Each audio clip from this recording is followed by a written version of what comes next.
John, before we went to break, I asked you about tax policy, and I want to separate because they are two very different issues. How we raise money, we being the federal government, with how we spend it. They are two very different conversations. So I would ask you to, and we have a lot of stuff to cover, as succinctly as you can, tell me only about how the government should raise money, not how it should be spent. Okay, first off, Bob, I feel like I'm being cut at the knees. It's hard for me to describe what I'm talking about when we have an hour. And the fact is, if we're going to talk about the taxation, all that stuff, I said it earlier in my introduction, let's go after the Federal Reserve. Let's find out where the hell our money's going. You find out that $27 trillion went overseas, our taxpayer money. And that was in Bloomberg News in 2010. But nobody speaks to this. Where's our money really going? It's being stolen from us. And all they're doing is they're printing fiat currency.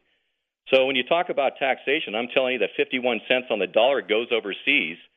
Why isn't it staying here? Our infrastructure is dilapidated. Our educational system is dilapidated. All these things are going wrong, and they're stealing our money. We're all suffering.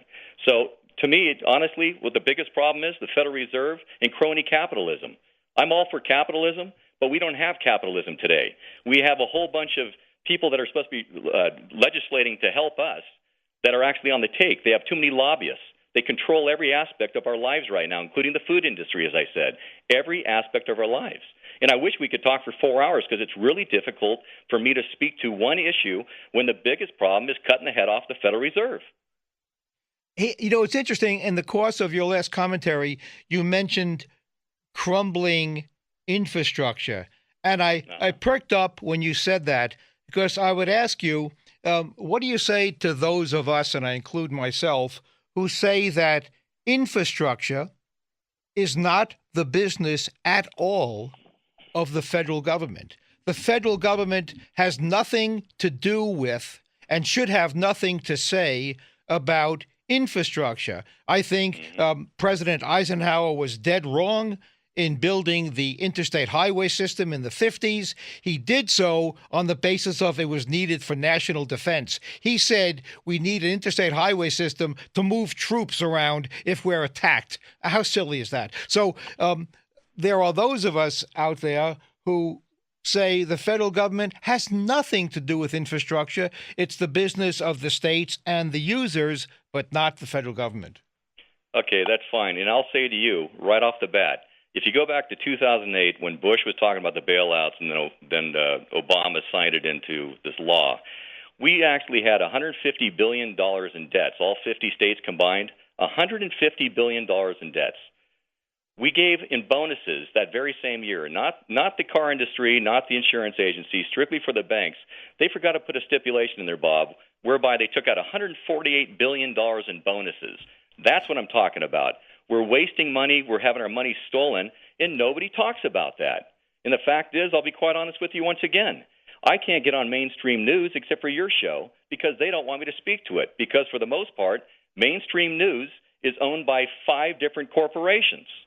They're tied to oil. They're tied to insurance. They're tied to weaponry making, nuclear, energy, and oil. When you have that, you really think they're going to go out there and tell the truth about the wars when they have investments in these organizations and institutions? They're not going to tell you the truth.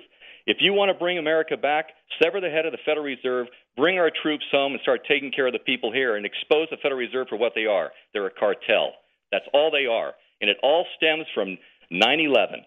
And it's a phony war on terror, Bob. We can get into it later on if you'd like to. I'd love to be on your show again. But let me speak to those issues and find out why 6 out of 10 of the commissioners on the 9/11 group said it was a whitewash created to fail and they were lied to. And find out why a third building collapsed that day that no one wants to speak to that wasn't even the 9/11 Commission's report, building number 7, and who was housed in that building.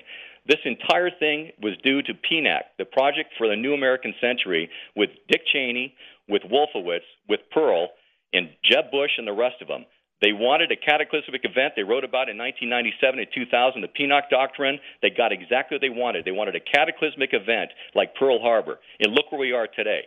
That's the true history of America today. And until people start realizing that, it's not going to get any better. And we can talk about all these other issues specifically, but the big problem is the 9/11 event led into everything else in this crony capitalism that we're experiencing today.